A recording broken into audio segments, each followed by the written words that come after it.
aí, moçada, sou o professor Daniel Lopes de Língua Portuguesa. Vamos para mais uma aula hoje que vai falar sobre os pronomes como elementos para a coesão textual. Só que antes disso a gente vai recapitular as aulas anteriores. Vamos lá. A gente estudou na aula anterior sobre pronomes pessoais, pronome demonstrativo e pronome possessivo. Os pronomes pessoais, eles se referem às pessoas do discurso, ou seja, aos agentes envolvidos no enunciado, podendo ser em primeira, segunda ou terceira pessoa do singular ou do plural. Podem ser do caso reto ou do caso oblíquo, tá? Esses são os pronomes pessoais. Estudamos também sobre os pronomes demonstrativos, que podem fazer referência a partes do próprio texto e também podem ser utilizados para introduzir informações novas, ou seja, citar coisas que não foram ditas anteriormente. E também estudamos sobre pronomes possessivos, que são aqueles que acompanham ou substituem o substantivo, indicando a relação de posse entre as pessoas do discurso e as coisas possuídas, tá? Então a gente fez uma recapitulação das aulas anteriores. Vamos para a aula de hoje. Na aula de hoje, a gente vai estudar os pronomes observando a sua contribuição para a coesão textual. Vamos analisar esse texto, então. O texto diz assim: desde 2013, o país vem registrando aumento dos casos de trabalho infantil entre crianças de 5 a 9 anos. Em 2015, ano da última pesquisa do IBGE, quase 80 mil crianças na faixa etária de 5 a 9 anos estavam trabalhando. E nas próximas pesquisas, quando há quase 80 mil crianças de 5 a 9 anos estiverem mais velhas, as crianças de 5 a 9 anos podem promover o aumento do número de adolescentes que trabalham. Cerca de 60% das crianças de 5 a 9 anos vivem na área rural nas regiões Norte e Nordeste. Tá? Esse é um texto adaptado de uma reportagem sobre o Brasil e o trabalho infantil. Primeira pergunta. Na leitura do texto, que problema se pode perceber? Qual é o problema que a gente percebe na leitura desse texto? Percebemos na leitura do texto uma repetição desnecessária da expressão crianças de 5 a 9 anos. Essa repetição prejudica a clareza do texto e interfere na coesão textual. O que você entende por coesão textual, então? Vamos lá. Coesão textual é a relação de harmonia entre os elementos textuais. São os mecanismos linguísticos que asseguram a ligação entre palavras e frases, interligando as diferentes partes de um texto. Ela pode ser percebida ao se verificar que as frases e os parágrafos estão entrelaçados no texto, de modo que um elemento dá sequência ao outro, determinando a transição das ideias presentes no texto. A coesão garante que o texto seja harmonioso, que transmita a mensagem com clareza e que faça sentido para o leitor.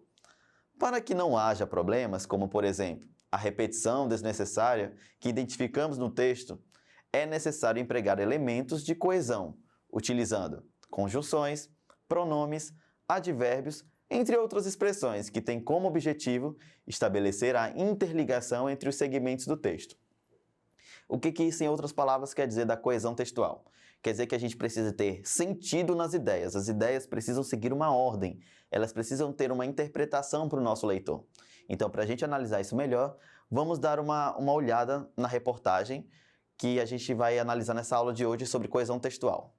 O texto da reportagem se diz assim: o Brasil e o trabalho infantil. Mais de 160 milhões de crianças trabalham no mundo, segundo a ONU. E no Brasil, como essa situação se encontra? No Dia Mundial contra o Trabalho Infantil, a ONU divulga um dado alarmante. 168 milhões de crianças estão trabalhando enquanto deveriam estar na escola. Isso acontece principalmente em países menos desenvolvidos da América Latina, África e do Sudoeste Asiático. No Brasil, a mão de obra de crianças e adolescentes ainda é explorada de forma indiscriminada. Desde 2013, o país vem registrando aumento dos casos de trabalho infantil entre crianças de 5 a 9 anos. Em 2015, o ano da última pesquisa do IBGE, quase 80 mil crianças nessa faixa etária estavam trabalhando. E nas próximas pesquisas, quando elas estiverem mais velhas, podem promover um aumento do número de adolescentes que trabalham. Cerca de 60% delas vivem na área rural das regiões Norte e Nordeste. É inaceitável que crianças de 5 a 9 anos estejam trabalhando. A expressiva maioria delas trabalha com as próprias famílias no cultivo de hortaliças, cultivo de milho criação de aves e pecuária.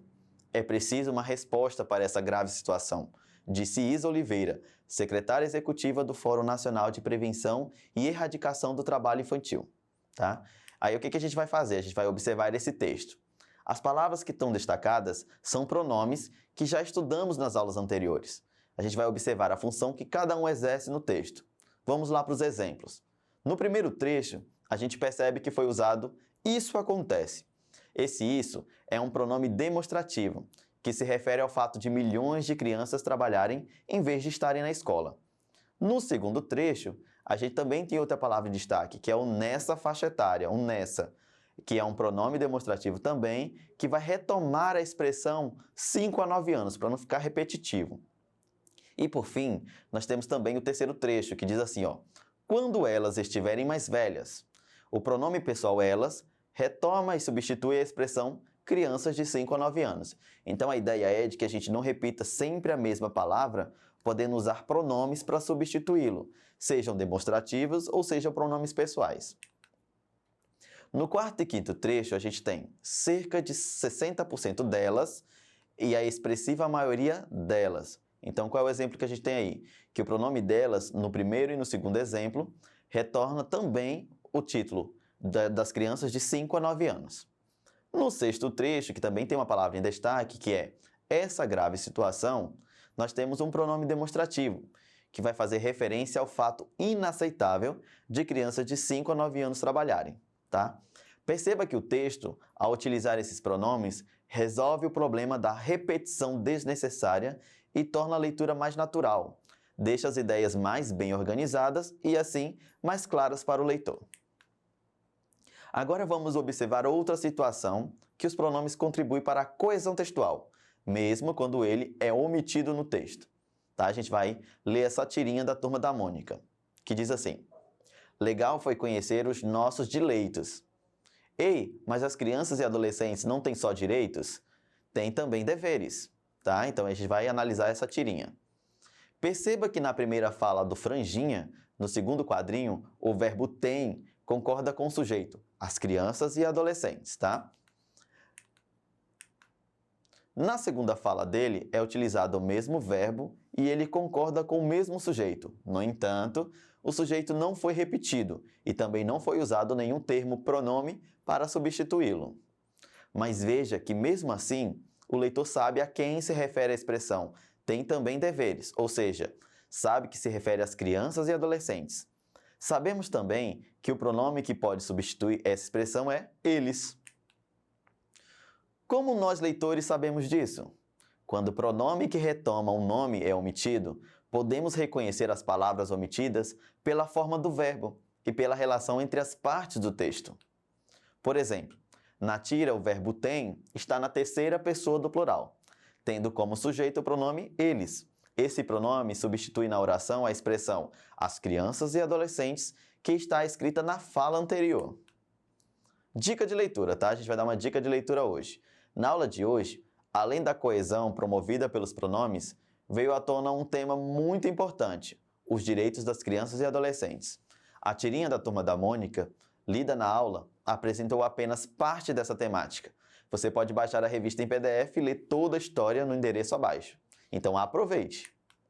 Vamos para exercitando para ver se vocês compreenderam um pouquinho da aula de hoje. Vamos observar essa tirinha e vamos analisar ela.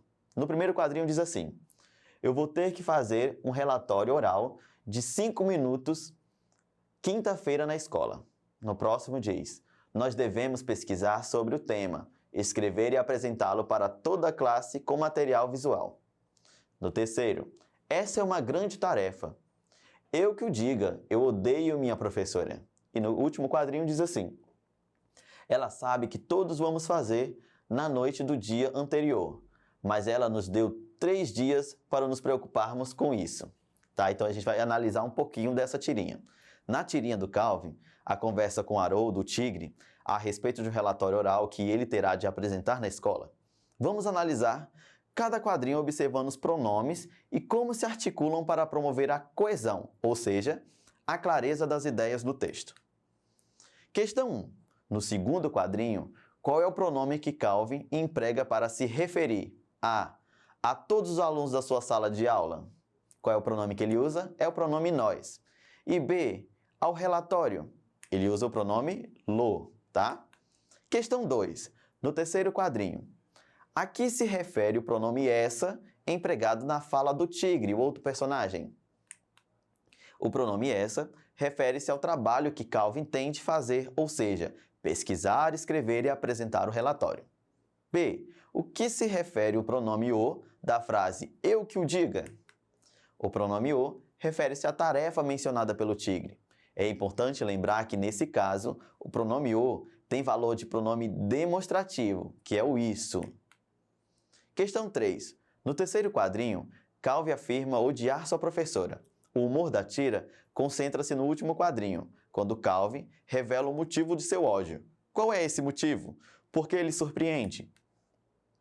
O humor da tira está no fato de Calvin, em vez de ter raiva da professora porque ela deu um trabalho difícil, o que seria esperado, sente raiva porque ele deu um prazo de 3 dias. Assim, ele vai ficar preocupado com isso durante mais tempo, embora só vá fazer o trabalho no dia anterior. Questão 4. No último quadrinho, Calvin emprega um pronome que retoma o assunto principal da tira. Qual é o pronome utilizado?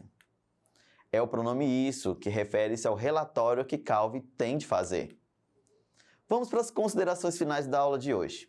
Ao estudar o assunto da aula de hoje e responder as questões do Exercitando, você aprendeu que os pronomes contribuem para construir a coesão textual, exercendo a função de retomar ou fazer referência a termos já citados no enunciado e evitar a repetição de palavras ou mesmo frases inteiras nos textos.